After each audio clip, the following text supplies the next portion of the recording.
Hey guys, it's Cooper C&T Designs and Arms again. We're going to take a look at a bill. Crap, let me grab what I got for it.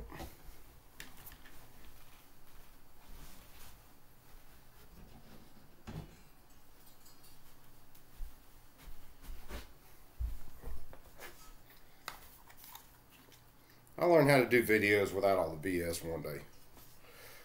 But this is my man for this bill. This is a Handgun Purchasers Act. So let me do a screen share and we'll see about getting into this bill. And you guys will see just how absolutely retarded this bill is too. Alright, nice little blue screen share. So let's bring the bill up. Alright. This was 3/16/2021. There's a couple of these bills that have bounced back and forth. Just where they are in the rotation sometimes. I can't catch them by strictly date sometimes, just the way they come up in searches. So this one was done on 3/16/2021. This is S770. So this bill is to authorize for a grant program for handgun licensing programs and for other purposes. So what this is the federal government going to tell the states, we will give you grant money if you do these handgun purchaser requirements. So states that are hurting for money will push these things because they will get extra money from the federal government that they can use because they're doing handgun purchaser licenses. It's a bunch of crap. But let's get into this. So Mr. Van Hollen was the one who introduced this bill. Of course, Richard Blumenthal's on here. We all pretty much know how I feel about him. And Murphy. Now, I don't know whether Van Hollen was one, but Blumenthal and Murphy were two of the ones that signed on to a letter to YouTube this week telling YouTube they needed to pull down all the content on so-called ghost guns. Like this. And I show this off a lot in videos, but yeah, like this. P80, empty all the way through. But yeah. So, they don't want anybody to be able to go onto YouTube, look up someone like, of course, Marine Gun Builder pulled his stuff down, but look up someone, P80 Ralph and others, and actually get advice or get assistance on how to put together their own firearm. Now, we already went through a couple of thousand pages of documents looking for P80s used in crimes, and we found 6 out of hundreds and hundreds of guns. These things aren't an issue. So getting into this licensing now that I went on that little rant. All right, to authorize for a grant program, licensing programs, and for other purposes. And for other purposes generally means to spend more money on law enforcement to enforce stuff like this. Being enacted by the Senate and House of Representatives of the United States of America and the Congress assembled. Section 1, short title, Handgun Purchaser Licensing Act. And here we go with the findings, which are all a absolute load of horse crap. And you got to notice the dates that they use and things like that, where they are just playing fast and very loose with the numbers. In 2019, 91.3% of firearms homicides in the United States in which a firearm type was specified were committed with a handgun. Now, that counts, of course, suicides too. The vast majority of those are suicides. But they're also admitting to a point that they don't want to hear people make, which is your nasty old mean AR-15s and your nasty mean AKs don't count for many homicides in the United States. Statistically, they don't. Statistically, you're more than likely to get struck by lightning than get shot with one of those rifles. But they're one of the major ones they're pushing on banning. This is a licensing, which in and of itself will become a ban. All right. Research by top national experts show. Wonder why they don't mention those top national experts right there. Adoption of handgun purchase licensing laws are associated with significant reductions in firearms-related homicides, and repeal of purchaser licensing laws are associated with significant rises in firearms-related homicides. That's absolute horseshit. Every state that has went to a constitutional carry has had no issues outside of the normal spike in firearms homicides that are going on all around the country. So there's no direct correlation in between going to like a constitutional carry without permit to the actual firearms homicides. There's no correlation in between the two. There's definitely no causation in between the two. But they're going to lie to you and tell you there is. All right, so they use a 2019 statistic up there. All right. Research on the effects of the adoption of handgun purchaser licensing laws in Connecticut in 1995. I wonder why they would just use Connecticut in 95. Showed a 27.8% reduction in the rate of firearms homicide and a 32.8% reduction in firearms suicide rates. I'll guarantee you, if you look at it, those numbers were going down before the adoption of this handgun purchaser law. In 95, I do believe we were looking at a reduction in crime across the board, and we were looking at more guns on the streets, as usual. Published research has shown that the repeal of handgun purchaser licensing laws in Missouri in 2007 was associated with. Now, I wonder whose research they're using in this, because obviously they're not naming those researchers. I think they do actually name like Giffords or whatever down here a little bit later, but they're an anti-gun group and they're going to skew the numbers the way they want. These people can't have an honest intellectual discussion on anything.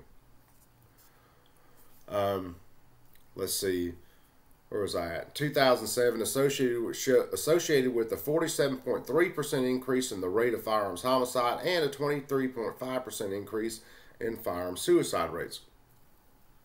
Notice they don't give you the numbers and then the actual change in the numbers. So there were 5 and then there were 25, or there were 100 and then there were 110. They don't give you those numbers. They're playing with percentages here, because the percentages sound all horrible, but when you look at the actual numbers, there were probably extremely few homicides with firearms then, and then there was a sharp uptick in them. And in 2007, you're looking right around the 2008 housing crash, there was a sharp rise in crime, sharp rise in murders. And if you follow that number, if they're talking 2007 into 2008, there was a definite rise in suicides. These people are freaking liars. They play fast and loose with this stuff because other people are not going to do research on this. All right. In states that have had effective handgun purchaser licensing laws for decades, such as Connecticut, Massachusetts, New Jersey, New York, the vast majority of firearms traced to crimes originated in states that did not have handgun purchaser licensing laws, which supports the need for handgun purchaser licensing laws in every state. They want the same laws in New York and all these other states, in all of the states. Now, I wonder why there's not this huge murder rate in some of these places similar to where I live, where I can go get a handgun very easily. I pass a background check, or I could do a person-to-person purchase. And you can track the exact rhymes and crates or crimes to exact areas in certain cities around me. And those rises in crime rates fit the national average for areas that fit the same demographics. So you people can eat a bag because nah, dog, we ain't playing that game. Not doing it. Okay, let's see. Getting into... See, they do it through the Omnibus Crime Bill, which was a massive bill that had, I don't know how much in it. The bill's freaking insanely long, I think, from what I've seen. then they pass these omnibus bills because they can't get each one of these things passed on their own. So they throw them in one package and throw a good name on them, and people vote for them. Anytime you hear omnibus bill, you should just cringe. And they're going to try to pass a bunch more gun laws and omnibus bills here in the next little while. So Part P, PP, Handgun Licensing Grant Program. So Section 3061, in this part, the term handgun has a meaning given to in Section 921A of 18 USC, United States Code. Grant Program. In general, the Attorney General may award grants to states, local units of government, Indian tribes, for development, implementation, and evaluation of handgun purchaser licensing programs. And their evaluation is always going to be, this doesn't work real well, so we're going to have to make these more and more stringent. They're going to have to be more and more strict. That's the way these people operate. Program authorized. From the amounts appropriated to carry out this part, not later than 90 days, such amounts are appropriated to the Attorney General, shall award grants on a competitive basis. So states are going to have to submit the best plans to get this stuff, which means the most restrictive states will get the grants. To eligible applicants, where applications are approved under subsection C, to assist such applications and applicants in implementing and improving handgun purchaser licensing programs.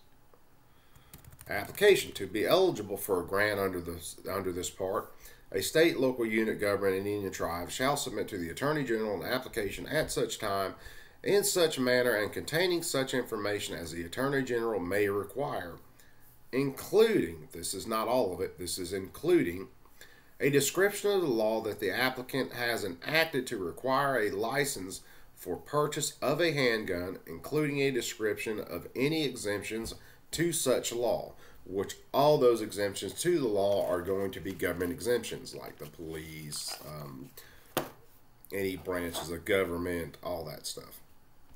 They always give themselves carve-outs. A description of how the applicant will use the grant to carry out or improve its handgun purchaser program, licensing program. Eligibility requirements. To be eligible for the grant under this part, the applicant shall have in effect a handgun purchaser licensing law that includes the following requirements. Again, includes, but this isn't all, so they can be more restrictive than this. With respect to an individual applying for a handgun license or permit, the individual shall be not less than 21 years old. If you're 18, 19, 20, screw you. You don't get to defend yourself.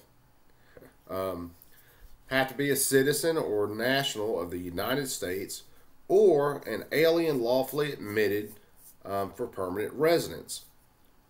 Yeah, those are things that make you a legal purchaser of firearms in the United States. The individual shall apply for handgun purchaser license or permit at a law enforcement agency in the state in which the individual resides. The individual shall reapply for handgun purchaser license or permit after a period not longer than 5 years. So not only do you have to apply at the law enforcement agency, which some of these law enforcement agencies, as we know, are going to tell you to get bent no matter what.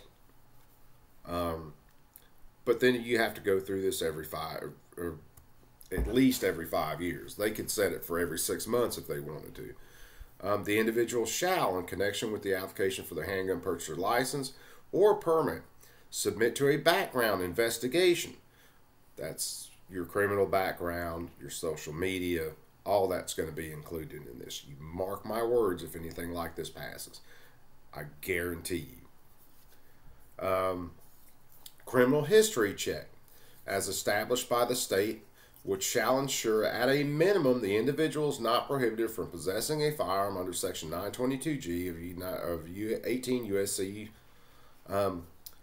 Yeah, if you're prohibited under 922G, you can't have a gun in the first place.